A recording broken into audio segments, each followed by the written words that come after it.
diretta e vi ricordo il numero telefonico per intervenire 049 49 06 054. Buon lunedì a tutti quanti, un bel lunedì soleggiato finalmente, vabbè insomma un po' di pioggia ci stava bene, e in questo lunedì parliamo di che cosa? Di un'Italia che può rischiare la svolta autoritaria, cioè abbiamo bisogno dell'uomo forte, dell'uomo potente che guidi il paese. Questo forse sta succedendo anche a livello europeo, a livello mondiale. Vediamo che cosa sta succedendo negli Stati Uniti con Trump, poi in Russia con Putin, insomma anche Sud America ha il suo perché. Abbiamo il piacere di discutere il tutto con Luigi Baciali, direttore Media Nord-Est. Direttore, grazie di essere qui. Grazie dell'invito, Daniele. Abbiamo il piacere di avere in studio con noi Alberto Villanova, consigliere della Lega in Regione del Veneto. Benvenuto, consigliere. Buongiorno, grazie. Anche giovane, perché non ci siamo mai visti, perché io sono vecchia ormai, no? E lui è giovane, quindi... non mi sembra. No, però insomma, vecchia nell'esperienza così. E il conosciuto e noto, insomma, non esageriamo, alla stampa, non certo alle forze dell'ordine, per carità, Alessandro Visato, segretario del Partito Democratico della Regione del Veneto. Però segretario del Partito Democratico della Regione del Veneto, una bella responsabilità. Oltre la misura, enfatico oltre la misura. In realtà mi sa che sono da gestire più rogne che altro, però siamo qua, ben volentieri. Comunque le forze dell'ordine no, su quello rassicuriamo, soprattutto i miei, non è mai successo nulla. Cioè diciamo forze dell'ordine durante la famigerata e famosissima sagra del Folco. Sono anni, nemmeno una multa, adesso non vorrei che succedesse magari oggi, ma al momento non... ecco, infatti. Bene, dopo che Visato ha fatto questo outing sulla questione appunto ligia del cittadino per bene, cominciamo a raccontare che cosa ha un sondaggio molto recente del quotidiano Repubblica che dice che il 58% degli italiani vuole l'uomo forte al governo, mentre il 34% dice no ad una oligarchia, a una tendenza autoritaria, ma il problema è che cosa? La percezione della democrazia nel nostro paese, e cioè anche il problema di quanto percepiamo il concetto di sicurezza, quanto percepiamo il progetto anche di attacco economico dall'Europa e dagli altri paesi. Siamo un paese che vive in allarme, e in questo allarme cerchiamo il salvatore. Ne abbiamo cercati tanti Baciali in questi anni, ma veramente tanti. Questa volta è il turno di Matteo 2. Ma non so se a quale sondaggio hai fatto riferimento, bisognerebbe sempre citare la fonte. Ecco, non mi era sfuggito, il 58%, ma insomma spero che più che l'uomo forte vogliano uno Stato autorevole e dignitoso. No? Io che oggi ho visto un bell'articolo di Gali della Loggia sul Corriere che diceva non la deriva autoritaria, ma siamo nella deriva dell'irresponsabilità. Cioè, raccontava che cosa è diventato questo paese, no? Dove tutti dicono la loro, dove tutti sono competenti o fanno finta di esserlo, dove si fanno grandi annunci, si fanno grandi promesse, dove manca però il senso dell'autorità e dell'appartenenza allo Stato. Insomma, un paese un po' allo sbando, e devo dire che non lo è da oggi, lo è da molti decenni. No? Il risultato di questa situazione io credo sia quella di un paese che non ha avuto, per un motivo molto preciso secondo me, una classe politica adeguata. Io non voto da quando ci sono leggi elettorali che non permettono al cittadino di votare, cioè al cittadino di scegliersi i suoi parlamentari. Quindi il sindaco lo vota però? Voto i sindaci, votavo il Presidente della Provincia, votavo il Presidente della Provincia, voto i parlamentari europei, voto per i consiglieri regionali. Per i parlamentari eletti da altri, che poi sono quelli che vanno in Parlamento, vanno spesso al governo quando non sono nominati anche al governo, io non voto più, e questo io credo che sia un problema centrale, cioè noi siamo in questa situazione perché non siamo rappresentati da persone che riteniamo siano degne di questo. Io ho visto ieri, hanno fatto vedere in televisione i congiuntivi e diciamo certe espressioni, c'era una parlamentare del Movimento 5 Stelle che era veramente una cosa raccapricciante, cioè come si fa a dire i precariati, cioè e altre espressioni di questo genere, no? Ed è il segno di un paese che veramente non solo si è incattivito, come ha detto Baglioni, ma si è È decaduto molto, non parlo solo della politica, parlo dei giornali, parlo dei professionisti, delle categorie, siamo ad un livello molto basso. È un livello molto basso, io lo chiedo ancora a Baciaglia, è per questo motivo, è perché c'è questo potere emergente dei social in cui ogni cittadino può dire la sua e in base ai social il politico di turno non fa una programmazione lunga ma fa una programmazione quotidiana e alle prossime elezioni e quindi va giù con proclami di pancia. Questo hai ragione, questo è un punto importante, i social hanno aggravato questa situazione perché veramente sono una grande opportunità per tutti, intendiamoci, c'è l'aspetto positivo, cioè ciascuno può esprimersi, può dire la sua, ma non ci sono filtri, non ci sono regole, è un far west dove peraltro si fanno dei danni gravissimi, ci sono persone che si sono suicidate per colpa dei social, di accuse, calunnie, infamie varie e quindi questo dà la stura, il social dà la stura purtroppo a questa deriva, diciamo, dell'imbecillità e dell'irresponsabilità. E anche perché poi quando dici una bella cosa inutile sui social, mi pare che Enrico Mentana abbia coniato il termine di cretinauta, una cosa del genere, insomma una persona che usa in maniera errata i social, alla fine anche la punizione insomma, passa in secondo piano, meno di 3 anni, tanto sei sempre fuori. La situazione è questa, una situazione quindi molto complicata. Allora, caro il nostro giovane Villanova, intanto io chiedo alla regia se c'è una telefonata perché io non avevo agganciato il mio auricolare, non so. L'uomo forte è Salvini, lui continua a dire, io ho seguito tutte le interviste che lui ha fatto, lui continua a dire io ho stretto un accordo, un patto con i 5 Stelle e io questo accordo vado avanti anche se magari mi farebbe più comodo secondo i sondaggi far cadere il governo perché avrei il 36, il 38% e poi vinco una bambolina. Cioè in questo momento qui quindi si segue sempre questo modo di dire, quindi lui mantiene l'idea di essere quindi questo uomo forte con un partito forte alle basi molto solido.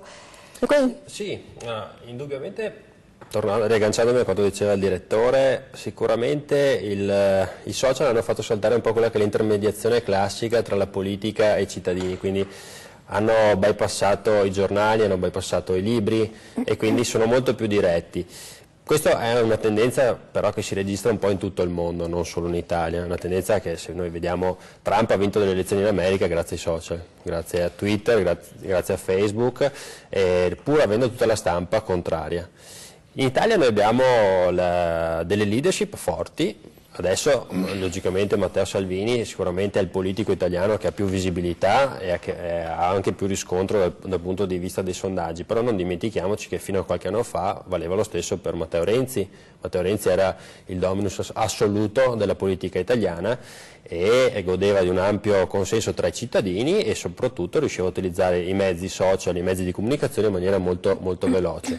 Dopo, per quanto riguarda la posizione di Salvini oggi sul far cadere il governo o meno, io penso sia anche una questione di responsabilità. Siamo andati al governo a giugno, il governo ha appena varato la prima finanziaria, sta iniziando adesso a portare avanti quelli che sono i propri tratti diciamo, fondamentali del contratto di governo, quindi sarebbe assolutamente sbagliato farlo cadere. La sensazione Villanova è quella di assistere a una riunione di condominio molto capricciosa, cioè il condomino di sopra ti dice no, reddito di cittadinanza, no, la TAV, queste cose qua, quello sotto allora con la scopa batte, allora io ogni tanto se ne esce dicendo io mantengo le promesse elettorali con chi le ho scritte, cioè è sempre un condominio capriccioso questo governo. Mentre magari fino a qualche anno fa questo tipo di contrapposizione avveniva all'interno degli uffici di Palazzo Chigi o del Parlamento, adesso basta avere un telefono in mano, si fa una diretta Facebook e parte il messaggio, che quindi va magari a colpire la pancia del proprio elettorato, però va a creare anche tensioni dal punto di vista governativo.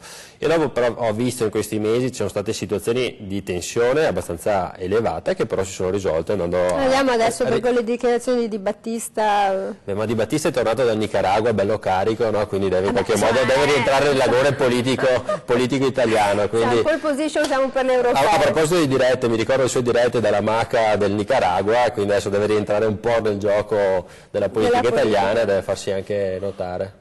Va bene, allora, quindi è il gioco. Allora, segretario Bisatto, è chiaro che è un momento molto molto complicato questo per la politica, per proprio anche per il popolo italiano che, come diceva prima Baciali, ha perso un po' anche quel senso di collettività, e allora forse lo ritroviamo magari nei sindacati il 9 febbraio. Beh, i sindacati sono i corpi intermedi e anche loro vivono una stagione di estrema difficoltà. Cioè si è rotto quel rapporto in maniera generale, poi qualcuno però lo interpreta a modo suo, mettendo in campo però degli istinti anche forti, giustamente come è stato detto il Matteo Renzi prima e il Matteo Salvini adesso, anche se su questo vorrei fare un inciso alla fine. Prima c'era una cinghia di trasmissione, ce lo diceva anche il collateralismo stesso, cioè qualche sindacato era funzionale a una linea di pensiero che stava in società attraverso un partito e attraverso i corpi intermedi. Sta funzione è venuta meno per tutti, e quindi in questa liquidità per cui ci si sposta rapidamente da una parte all'altra, chi è più bravo ad intercettare l'opinione pubblica diventa il dominus.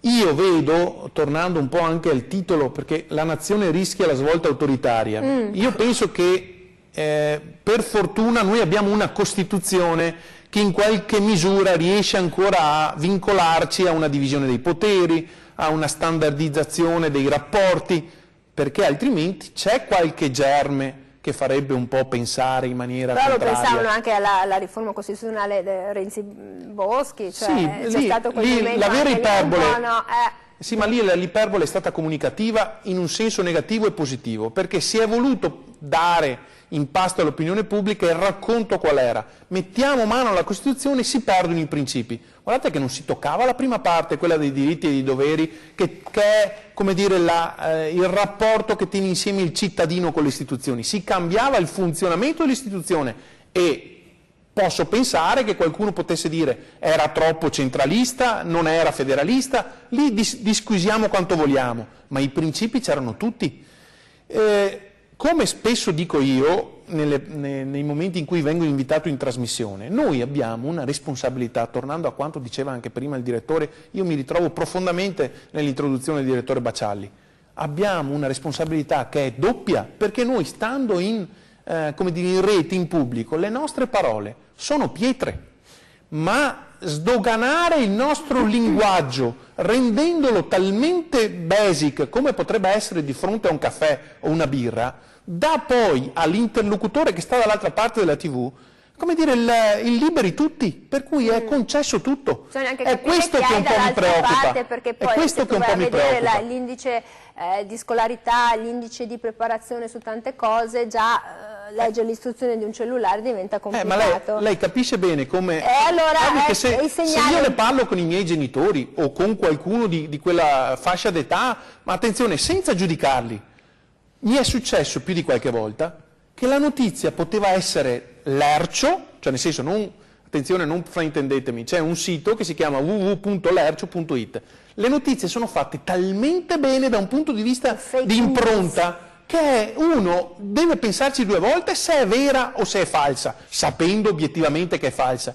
Quindi capite che quell'informazione letta da qualcuno come vera diventa un effetto domino, gira in rete, cioè si propaga, cioè rompe il sinalagma del rapporto tra il cittadino e il rappresentato. Beh, insomma, questo diventa sempre complicato. Allora, 049 49 06 054, noi adesso andiamo in pubblicità. Cosa pensate? Rischiamo questa deriva autoritaria, questa svolta? C'è bisogno di un uomo forte al governo o siamo qui a disposizione? A dopo. 5. Eccoci qui, siamo tornati con la diretta 049 49 06 054. Mi dicono gli omini che sono nel mio orecchio che c'è una telefonata. Pronto, buongiorno, buon lunedì. Buongiorno a lei e ai suoi ospiti. Niente, siccome sentivo parlato dei sindacati, volevo chiedere ai suoi ospiti, che spero siano almeno questi informati, inerente alla Camusso. A Camusso è uscito un post, qualcosa, eccetera, che dovrebbe prendere 1.800.000 euro di liquidazione e 30.000 euro al mese di pensione. Volevo sapere se è vera, perché allora mi domando, che lì è scritto la nazione rischia la svolta autoritaria, non lo so, se questi sono i numeri di questa gente, che poi vediamo benissimo che poi o va in Europa alla fine o va in Parlamento in Italia per difendere gli operai che prendono 1.000 euro al mese, insomma mi sembrano... La gente si arrabbia. Parliamoci chiaro. Grazie. Cioè stati, diritti, acquisizioni, stipendi e stipendiopoli. Certo che Landini ha fatto un affare bacialetto fra me e lei. Da che punto di vista? Se rimane. Allora è chiaro che anche queste notizie, che sono notizie che escono, che informano, che una volta facevano molta fatica magari a essere percepite, adesso ti fanno venire certo un coccolone tra uno che è lì, che sul tornio 8 ore al giorno e dice ma come, io mi sono iscritta a un sindacato che ha 16 milioni di iscritti, di cui vabbè, metà pensionati, però il lavoratore dice ma come? Sì, adesso io non ricordo se le cifre fossero queste. Ma c'è stato anche con la CIS lo stesso problema, si propone. In genere si parla dei dirigenti pubblici, no? Delle aziende pubbliche, l'amministratore delegato di Ferrovie dello Stato, di Alitalia, che prendono, uscendo delle cifre davvero astronomiche, anche quando hanno combinato dei disastri, no? 5 milioni di liquidazione, quindi non mi stupirebbe insomma, no? Che anche ripeto, non so se 1,8 e 30.000 di pensione, ma insomma i livelli ovviamente anche per le parti sociali sappiamo che sono piuttosto alti. Io credo rispetto anche a questi numeri che escono, rispetto alle notizie che leggiamo sui social, ma soprattutto anche su altri mezzi, che ci sia una grande responsabilità e anche una grande opportunità per la stampa e per la televisione, cioè per l'informazione, quella vera, insomma, non quella improvvisata, perché appunto siccome siamo nell'era dell'improvvisazione e dell'incompetenza, anche su questo campo, anche in questo campo vedi che ci sono delle aberrazioni totali. La grande opportunità delle televisioni e dei giornali, che purtroppo continuano a scendere nel numero di copie a rotta di collo, è quella di fare proprio un'informazione che serva a rappresentare le notizie per quelle che sono, documentando certe notizie, citando le fonti, incrociando i dati. No, perché queste sono le cose che deve fare un bravo giornalista. Ma questo è un giornalista... Però chi a casa magari fa fatica e dice vedi, chi a casa invece di affidarsi ai social dovrebbe considerare l'attendibilità di mezzi di informazione che sono per motivi storici, per motivi proprio etici e professionali all'altezza della situazione, sono affidabili. Cioè, se uno legge, non voglio citare come al solito il New York Times o il Guardian, no, ma dico i giornali italiani possono avere tutti i difetti che vogliamo, possono essere faziosi, però insomma le fake news non le danno. No, no. Quindi se uno si affida al nostro gruppo, adesso non per fare pubblicità, ma noi stiamo... no, direttore, facciamola, ce lo meritiamo. No, noi stiamo attenti proprio anche sulle virgole, perché c'è sempre il rischio di fare uno sbaglio e di prendersi relativa querela, no? Perché quando sull'informazione sbagli e ci sono poi problemi con le querele di diffamazione,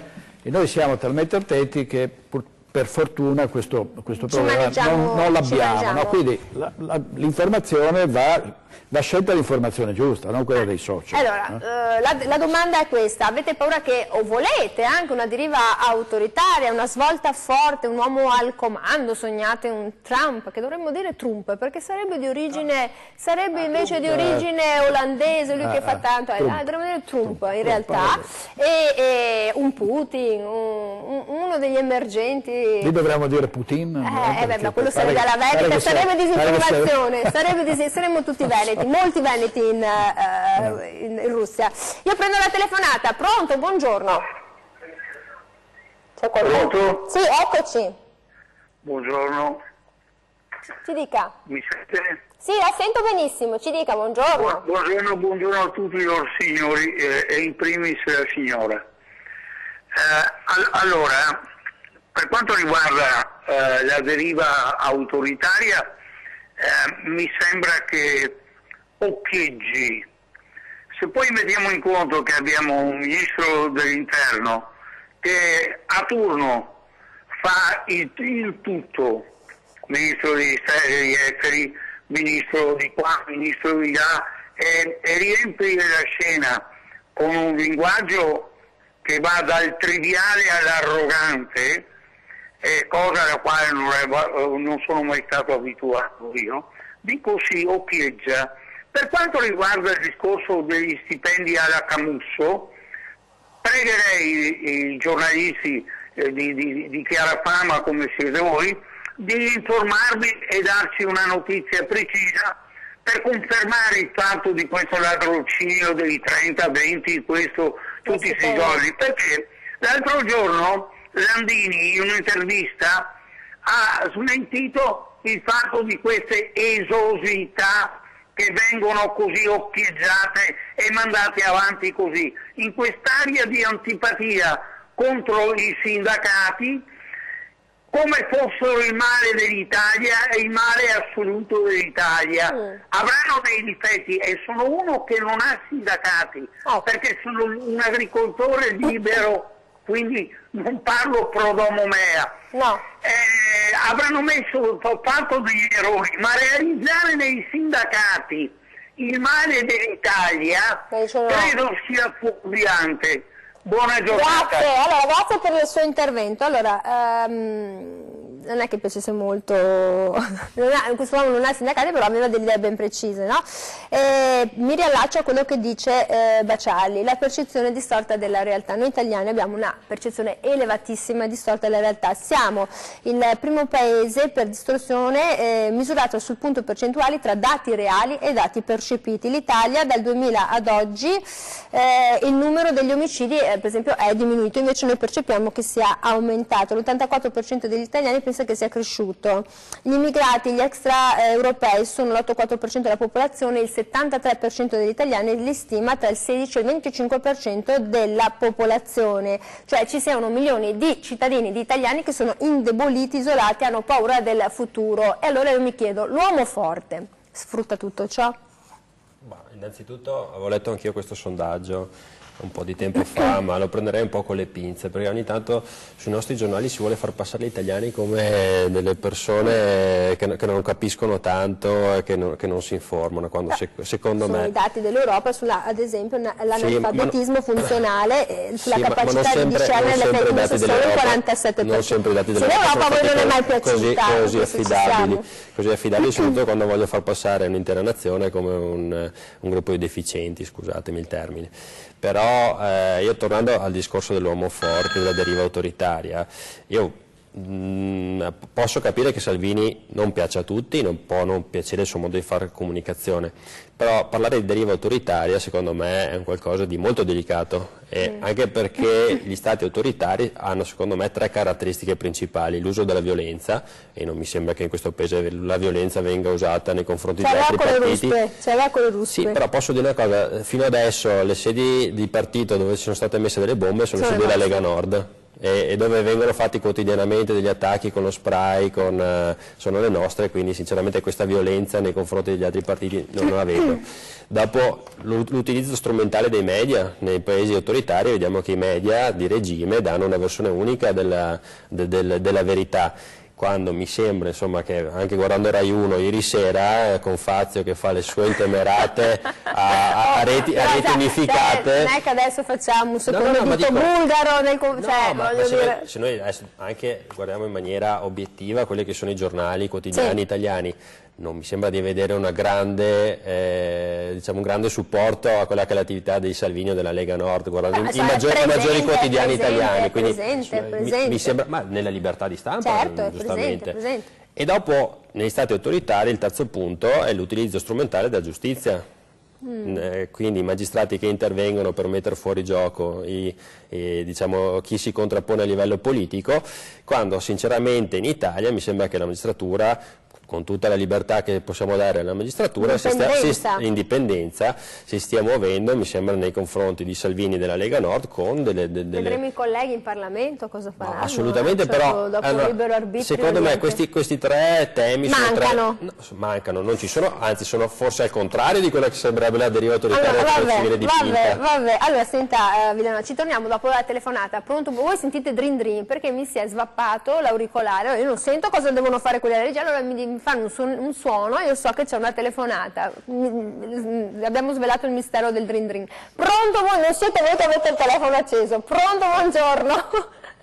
Sì, pronto, buongiorno a tutti. Buongiorno. Allora, due argomenti che si ricollegano. Una sull'importanza appunto dell'informazione, sia dei giornali o TV, che può veramente dare una svolta autoritaria, perché se si prende una notizia e si mette in rete continuamente è chiaro che la mente delle persone viene martellata. Per esempio, faccio un esempio banale ma anche non troppo, il fatto dei lupi che sbranano le mucche adesso si è un po' calmato, ma veniva passato dalle nostre televisioni in maniera quasi ossessiva, come se il problema fosse i lupi, che ormai, cioè la gente non poteva neanche più uscire di casa, che poi tant'è vero che adesso domani viene ridiscussa la legge, perché prima a livello internazionale era proibito ammazzarli, adesso viene ridiscussa, che poi questi lupi sono rei di fare quello che le persone fanno 2 volte al giorno, quello di ammazzare gli animali.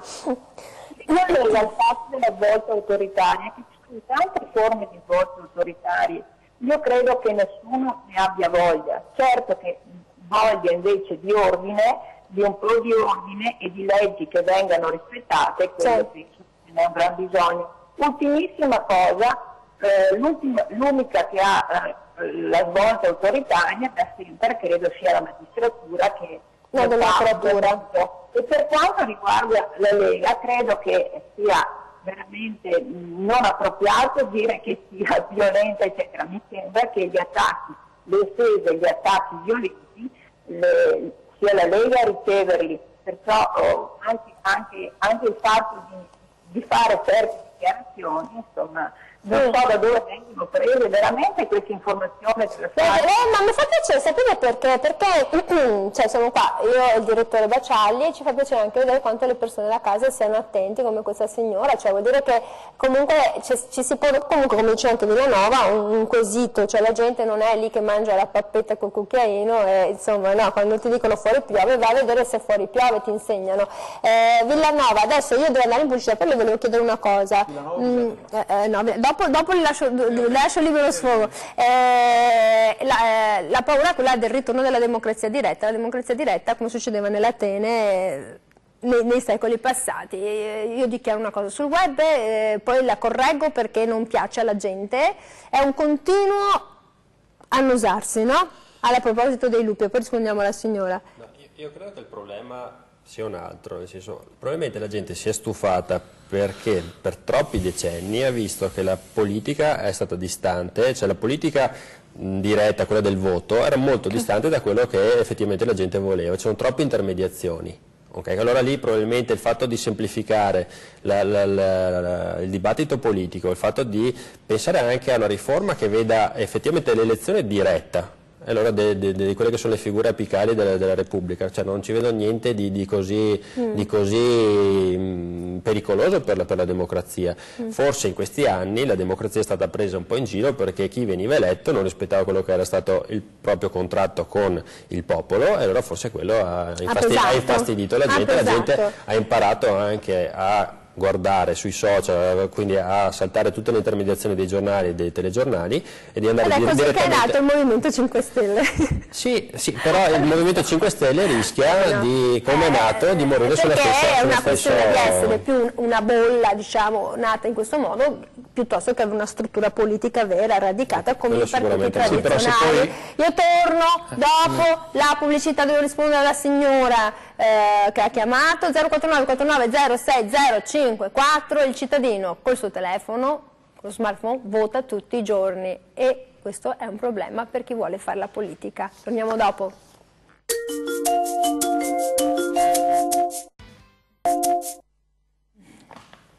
Eccoci qui, siamo tornati con la diretta 049 49 06 054. Cosa pensate? Abbiamo bisogno di un uomo forte, al potere, al comando, ai paesi sudamericani. perché adesso poi vediamo anche lì cosa succede. Un Putin, un Trump che vuole i suoi muri e blocca questo e mette le tasse e non firma gli accordi, adesso ritira fuori la questione dei missili e Putin risponde. Cioè, che uomo vogliamo? Chi dovrebbe guidare questo paese e che svolta sta prendendo questo paese? Lo scopriremo dopo il 25 di maggio, anche quello conta. Senta, Bisato, era la questione che ha tirato fuori la signora, la difficoltà anche di chi è a casa di comprendere e capire i messaggi e di capire quale sia la realtà. Dicevamo che il cittadino vota tutti i giorni, no? Ha tirato fuori la questione dei lupi, che adesso è colpa dei lupi.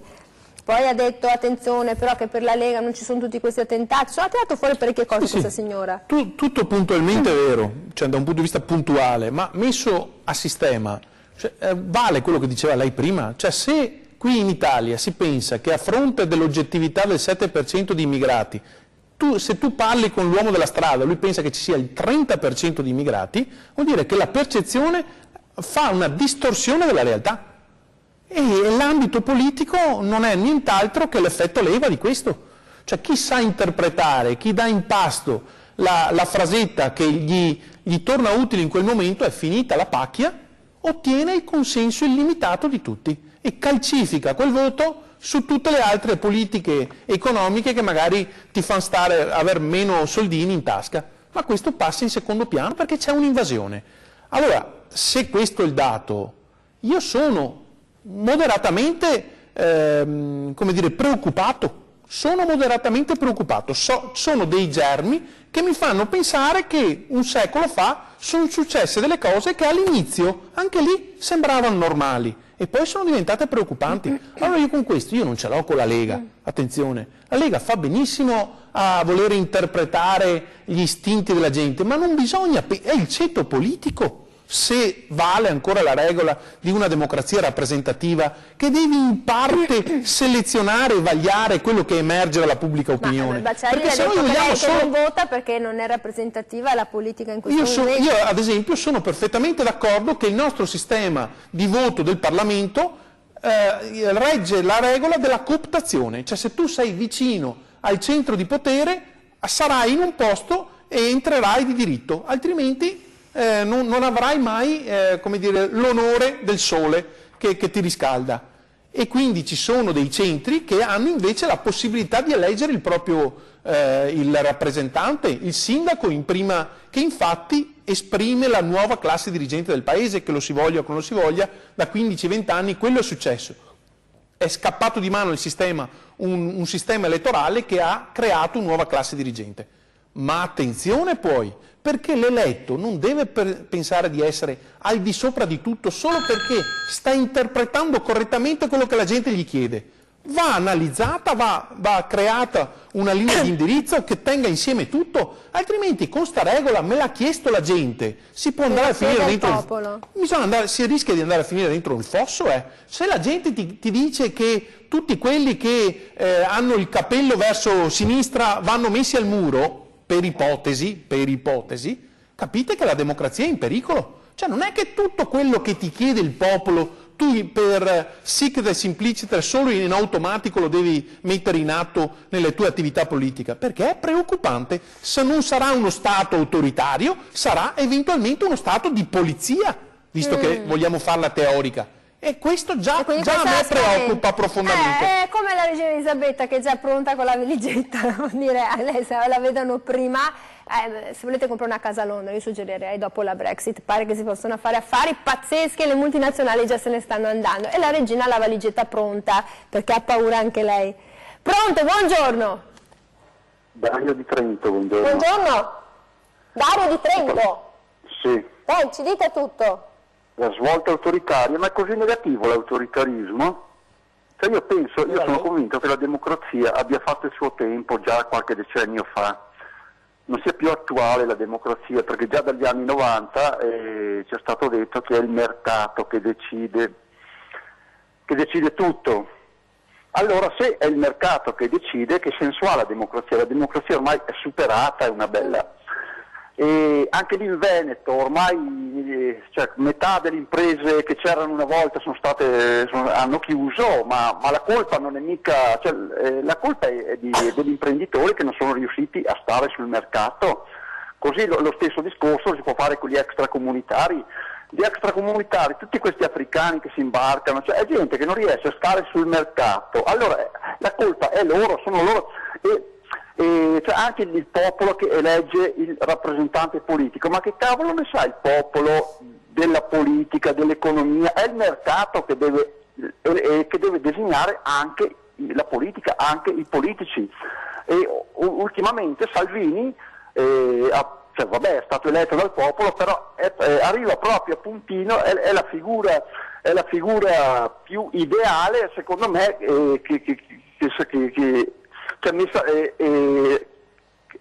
serve anche al mercato, perché tutta questa gente venendo qui scombina un po' le cose, per cui bisogna tenerli lontani con tutti i mezzi. Ho capito, quindi ha espresso benissimo i suoi concetti. Dario D'Atrento, le faccio dare una risposta del nostro direttore. E Dario D'Atrento insomma, lui dice non che gli italiani sappiano bene di cosa stiamo parlando, e quindi è una questione di elite il voto, come capitava un po' appunto a Sparta, ad Atene e in altri luoghi lontani nella storia. E poi magari ne fa piacere anche rispondere alla signora sulla questione dei lupi, perché so che quella abbiamo commentato la signora anche durante la pubblicità. Allora. Sì, beh, la questione dei lupi noi l'abbiamo documentata giorno per giorno sull'altopiano di Asiago, non è irrilevante, cioè questi lupi non devono essere sterminati, ma bisogna controllarli, perché i malgari che sono sull'altopiano di Asiago e in altre zone del Veneto sono disperati, se non come minimo esasperati, e stanno anche pensando di chiudere la loro attività, perché ci sono vacche ed altri animali d'allevamento che sono stati sbranati, e siamo a dei numeri pazzeschi, cioè ricordo 300 vacche sbranate in un mese, cioè voglio dire, no? Quindi voglio dire, per l'economia, per l'agricoltura, per gli allevatori è un grosso problema, non possiamo non valutarlo. Sulla questione del mercato, ma il mercato, bisogna capire cosa si intende per mercato. Cioè io non credo che l'imprenditore nel 90% dei casi chiuda perché è un incapace. L'imprenditore chiude e si trova a vedere l'azienda collassata, e qui nel nord-est ne abbiamo viste tante, abbiamo visto anche, se ne parla poco, ma qui c'è il record dei suicidi per questioni economiche legate ad aziende che collassano. L'imprenditore chiude perché molto spesso non ci sono politiche industriali che aiutano le imprese. Tu sei un imprenditore, magari hai i tuoi difetti, fai anche tanti errori, c'è il rischio di impresa, l'imprenditore rischia di rompersi l'osso del collo tutti i giorni, per chi non lo sapesse, cioè non è come andare a fare qualche altro mestiere molto più facile, come per esempio il giornalista, no? L'imprenditore deve avviare un'attività, mantenere un certo livello, esportare o vendere i prodotti, pagare i suoi dipendenti, scontrarsi con le banche e soprattutto, come si dice sempre in maniera ormai veramente stucchevole, perché lo si dice ma non lo si risolve, con la burocrazia e con le tasse. Adesso ogni governo che si è succeduto fin qui ha detto di aver abbassato le tasse. Chiedetelo agli imprenditori del Veneto. Questo cuneo fiscale, probabilmente, dove si trova questo cuneo fiscale? Sono state abbassate ma non a sufficienza, cioè qui c'è una pressione fiscale che arriva al 60%, cioè, quindi voglio dire, quando parliamo di riduzione delle tasse, di flat tax e di quant'altro, di cosa stiamo parlando? Io devo prendere la telefonata, poi bisogna chiederci anche se è democratica questa flat tax, perché anche qui bisogna discutere. Pronto? Buongiorno. Pronto? Prego, buongiorno signora. Mi sentite? Ma certo! Come digestivo mi va bene la vostra trasmissione. Cosa ha mangiato? Ci faccia sognare.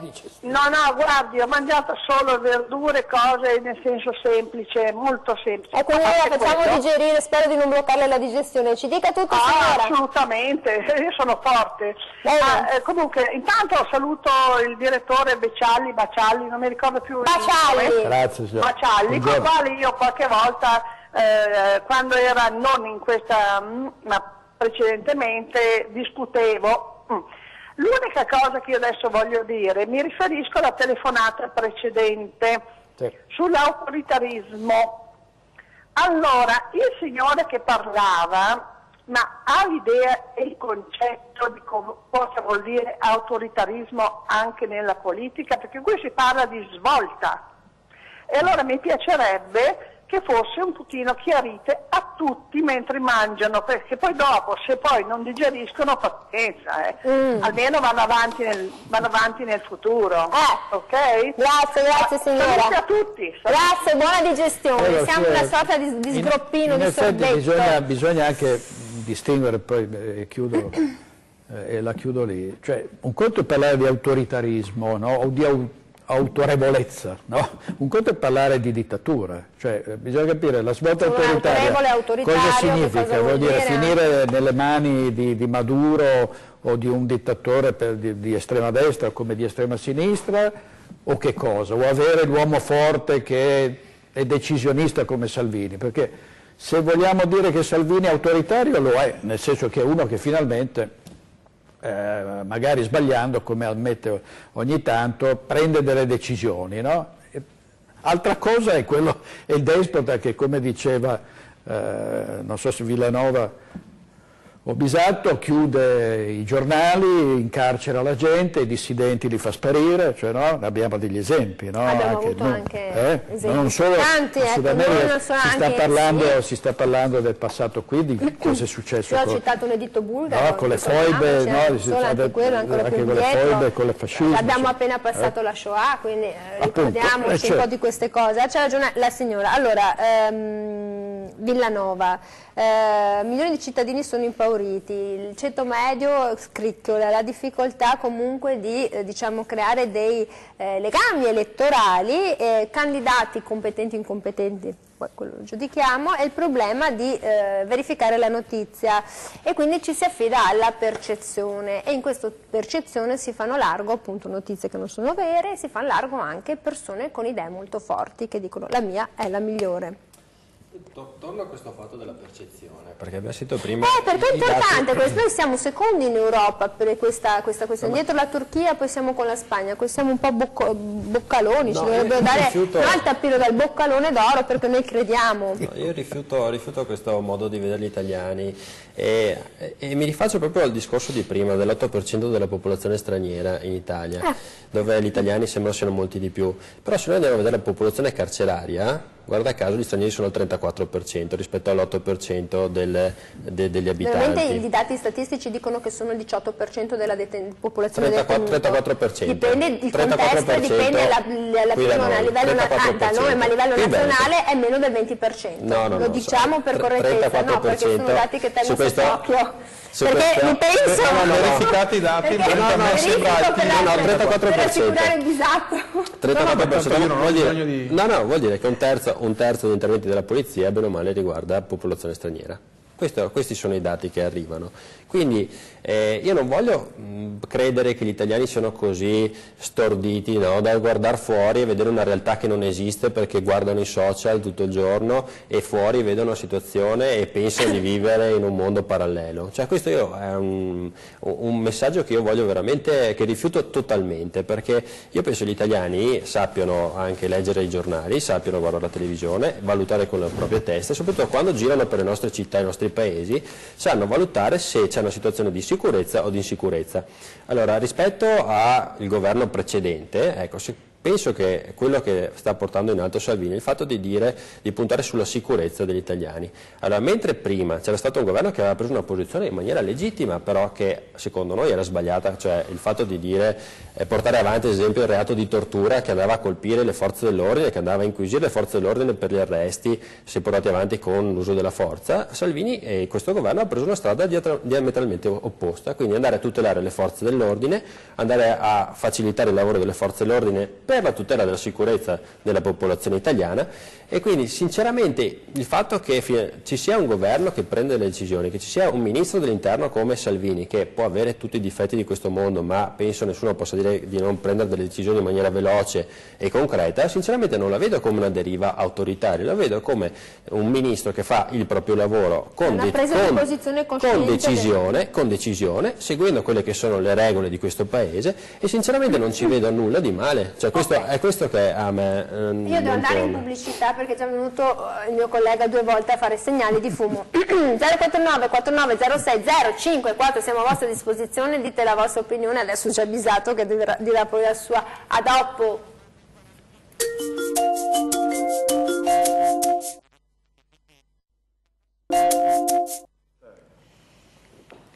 Eccoci qui, siamo tornati in diretta, non so se arriverà qualche telefonata perché abbiamo poco tempo. 049 4906 054, allora Bisato, Salvini fa il suo dovere, fa il ministro dell'interno e quindi è un uomo forte, quando dice che chiude i porti li chiude, dopo 4-5 giorni, 6 giorni, 10 giorni e arriva l'Europa e gli altri paesi, insomma fa l'uomo forte, batte i pugni però poi dopo... Sì, ma guardate, il problema non è fare battere i pugni, anche un sindaco batte i pugni, decide e fa.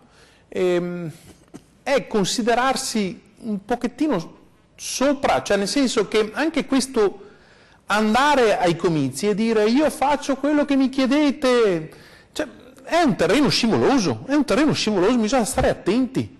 Un parallelismo velocissimo, noi sappiamo per certo che l'abbrivio finale per far vincere Trump negli Stati Uniti d'America è avvenuto attraverso un attacco hacker che ha buttato in rete una serie di informazioni che per grossa parte erano false. Lo si sa, è un attacco straniero da parte della Russia organizzato che ha messo in campo proprie truppe. Dove? Dove tutti guardano sugli smartphone.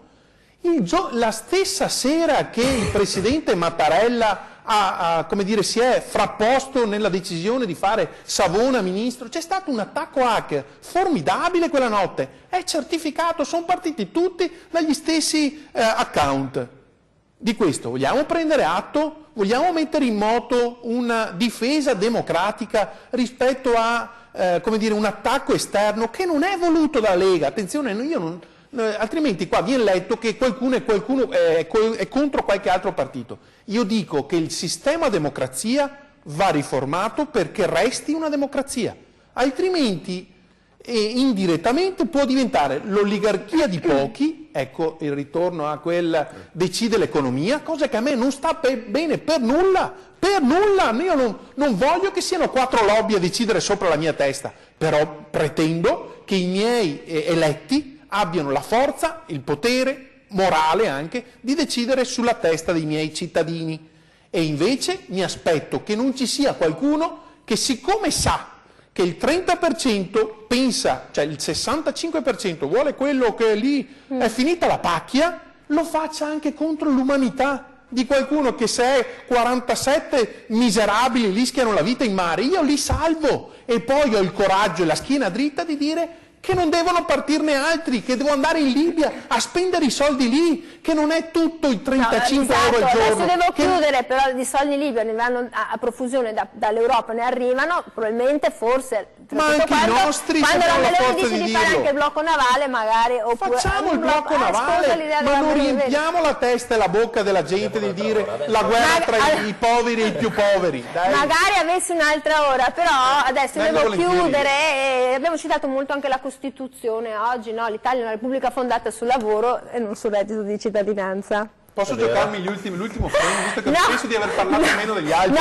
io vi ho dato il tempo giusto, dai, cosa vuole dire? Che la nostra, la democrazia appartiene al popolo, appunto lì dicono sempre quando mi trovo peccato che manchi un pezzo, che la esercita nella forma e nei limiti previsti dalla legge della Costituzione, non perché la democrazia appartiene al popolo, il popolo dice qualsiasi cosa e tu gli fai pensare che fai quello. C'è la libertà di pensiero, ma c'è la libertà di pensiero, di opinione. Mi sono perso qualcosa in questi mesi perché non ho visto nessun tipo di colpo di Stato. Va bene, Bacialli, io devo chiudere, facciamo il punto prima che venga a spararmi qualcuno e non rispetti la Costituzione, rispettare il tempo.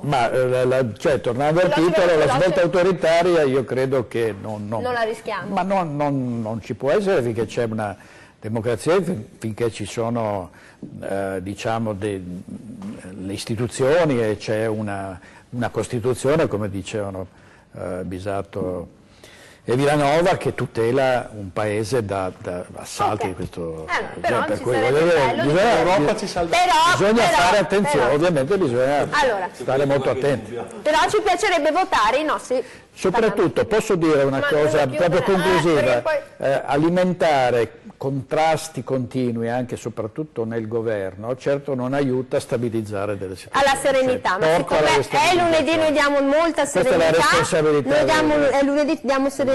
Direttore Bacciali, allora grazie a Luigi Bacciali, direttore di Media Nord-Est, per essere stato con noi. Grazie a te Daniela. Grazie ad Alberto Villanova, consigliere della Lega in Regione Veneto, che ha detto dove sono vissuto allora adesso finora. E grazie ad Alessandro Bisato, segretario del Partito Democratico della Regione Veneto, che avanza 2 minuti probabilmente. Noi torniamo domani, come sempre. Arrivederci.